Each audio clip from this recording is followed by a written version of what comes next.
such a rate that, as Ralph very eloquently pointed out, there are processes in motion that are real and measurable that show beyond a shadow of any controversy that we are living in times such as have never been known before.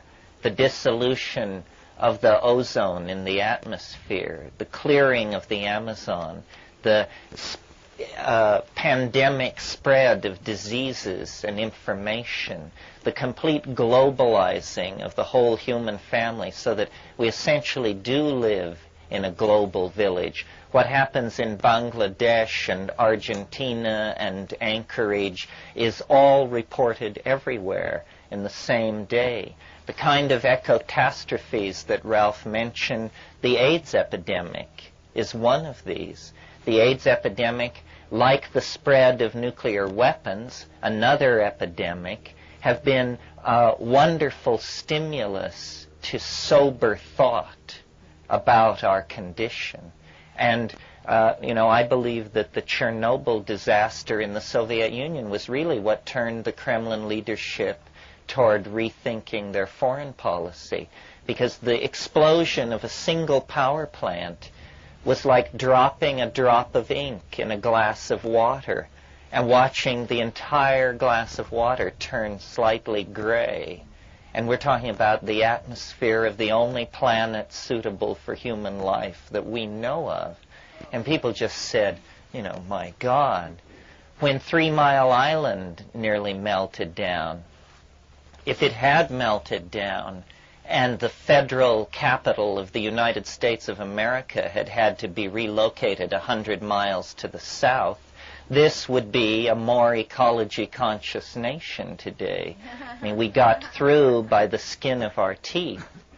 But the image that I think is large enough to contain the violence and the desperation of the situation and still offer some hope is the image of birth. That we are somehow the children of the planet. We are somehow its finest hour. And this may grate on some people as anthropocentrism, but I actually espouse a certain kind of modified anthropocentrism because I don't think we're like fruit flies and giraffes and even, God save us, dolphins and chimpanzees. There is something different about this species. The evolutionary biologists say what it is that we have maintained, we are omni-adaptive. The strategy of other animal species is to define a niche, a tight set of conditions, and then to perfectly occupy that niche. We don't do that. What we do is we redefine niches.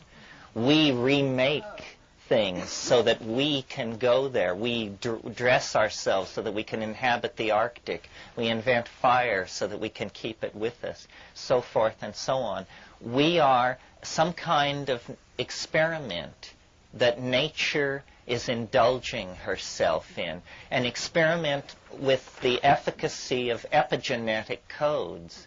Previously, the coding system that has been ubiquitous throughout nature has been the evolutionary code of the nucleotides that form the codons of DNA, that code for the structure of proteins that then compete in a kind of structural environment of adaptability. But the epigenetic information that we carry through song, through writing, through dance, storytelling, and electronic media is a whole different ball game. We do not forget. We bind time. We bind the past. We anticipate the future. We are going hyperspatial. We are claiming a whole new dimension for biology that it never claimed before. Always before, biology has operated within the confines of the immediate moment.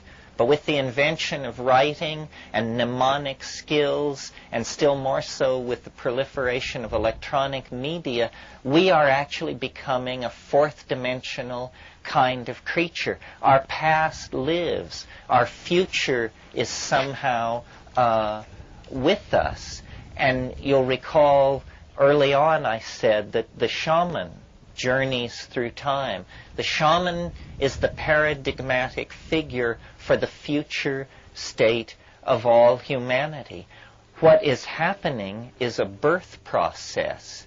And in the same way that a fetus and its maternal matrix eventually must be parted, or else toxemia sets in and threatens the life of the mother and the infant, in that same way, we seem to have been groomed for metamorphosis into our own imaginations.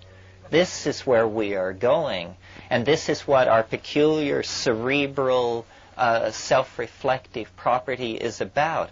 Now, history is a wink of God's eye.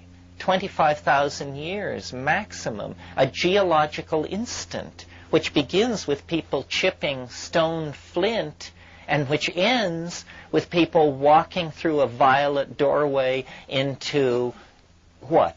Galactic citizenship. A super civilization spread throughout space and time and through levels and continui that we can barely conceive of or imagine.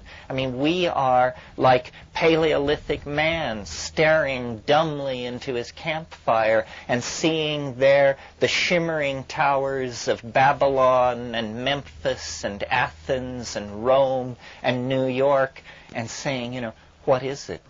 What is it? What is it? It seems so important, it looks so familiar, and yet it's utterly incomprehensible. Our future is our mystery. Our destiny is to live in the imagination, and the historical process that we're going through is not, I think, cause for despair, but it is a major transition point in the life of the entire planet. And I would like to think that 1,000 years from now, the planet will be empty of human life. That, you know, the forests will be creeping out into the grasslands. The animal populations will be stabilized. The sequestering of heavy metals will have been completed.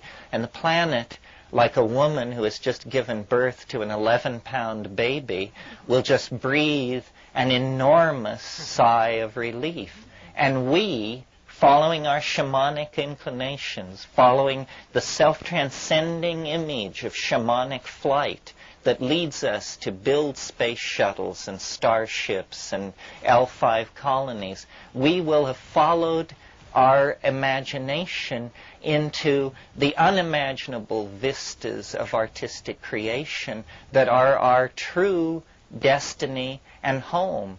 And we are now in transition, the most difficult part of any birth process. Blood is being shed, there's screaming and groveling and waves of tension sweeping through the planet, sweeping through the human population, but it is an anticipation of a higher, wider, freer, kinder kind of being that we have always held up as an ideal for ourselves with the notion of the shaman, the superman or woman who knows the secrets of the animals, moves with the subtlety of the wind, is always capable of appropriate behavior, is at home everywhere, and leaves no mark. It's our aspiration. It's our guiding image. What we need to do, I think, is articulate. It leaves works of art. Yes, it sheds works of art. Leaves records. We excrete ideas. We leave a contrail of artifacts as we move through time.